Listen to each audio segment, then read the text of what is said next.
जय श्री श्याम, राधे राधे दोस्तों। आश्विन मास के कृष्ण पक्ष में आने वाली एकादशी को इंदिरा एकादशी कहा जाता है। इस दिन भगवान विष्णु की पूजा की जाती है। इंदिरा एकादशी पितृपक्ष के दौरान आती है। पितृपक्ष के दौरान पितरों की पूजा की जाती है, साथ ही उनका तर्पण और पिंडदान किया जाता है। इंदिरा एकादशी को श्राद्ध एकादशी भी कहा जाता है।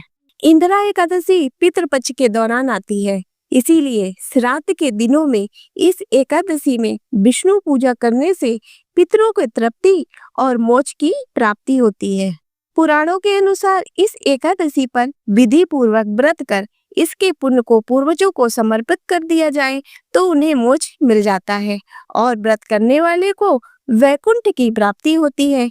इस एकादशी का व्रत करने वाले व्यक्ति के 7 पीढ़ियों तक के पितर तृप्त हो जाते हैं। आप जानते हैं इंदिरा एकादशी 2025 व्रत के पारण का समय व शुभ मुहूर्त। इंदिरा एकादशी 17 सितंबर 2025 दिन बुधवार को मनाई जाएगी।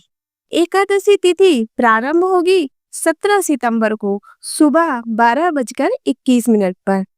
एकादशी तिथि समाप्त होगी 17 सितंबर को रात 11:39 पर और पारण तिथि होगी 18 सितंबर 2025 दिन गुरुवार को सुबह 6:07 से लेकर सुबह 8:34 के मध्य में। आप जानते हैं कैसे करें एकादशी की पूजा व व्रत। एकादशी के दिन व्रत करने वाले व्यक्ति 10वीं तिथि की शाम में व्रत और पूजन का संकल्प ले। 10वीं में रात्रि के भोजन के बाद कुछ भी अन्य या एकादशी व्रत में निषेध चीजों का सेवन न करें। सुबह एकादशी वाले दिन नित्य कर्मों से निवृत्त होकर स्नान करें। स्नान के बाद स्वच्छ वस्त्र धारण करें। अब भगवान सूर्य नारायण को अर्घ दें और नमस्कार करते हुए अपने व्रत और पूजन को सफल बनाने की प्रार्थना करें। आप पूजा करने के लिए सभी सामग्री इकट्ठा करें और पूजा शुरू करें। सबसे पहले पूजा स्थल को साफ करके इस स्थान पर एक चौकी स्थापित करें और इसे गंगा जल छिड़ककर पवित्र करें। इसके बाद चौकी पर एक पीला वस्त्र बिछाएं।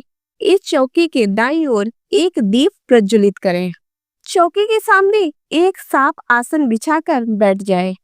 जल पात्र से अपने बाएं हाथ से दाएं हाथ में जल लेकर दोनों हाथों को शुद्ध करें। अब स्वयं को तिलक करें। अब चौकी पर अक्षत के कुछ दाने आसन के रूप में डालें और इस पर गणेश जी को विराजित करें। इसके बाद चौकी पर भगवान विष्णु की प्रतिमा या तस्वीर को स्थापित करें।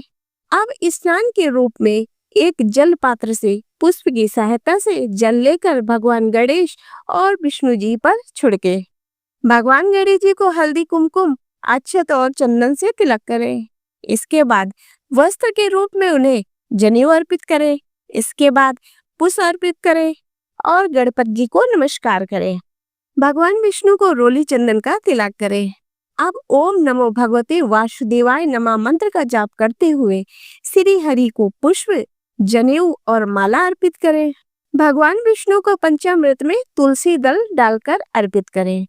क्योंकि भगवान विष्णु को तुलसी अति प्रिय है, इसीलिए भगवान के भोग में तुलसी को अवश्य शामिल करें। इसके बाद भोग में मिठाई और फल अर्पित करें। अब एकादशी व्रत की कथा पढ़े या सुने। अंत में भगवान विष्णु की आरती करें। अब सभी लोगों में भगवान को चढ़ाया गया भोग प्रसाद के रूप में बांटे। द्वादशी के दिन ब्राह्मणों को भोजन कराएं व क्षमता अनुसार दान दक्षिणा दें, फिर व्रत का पारण करें।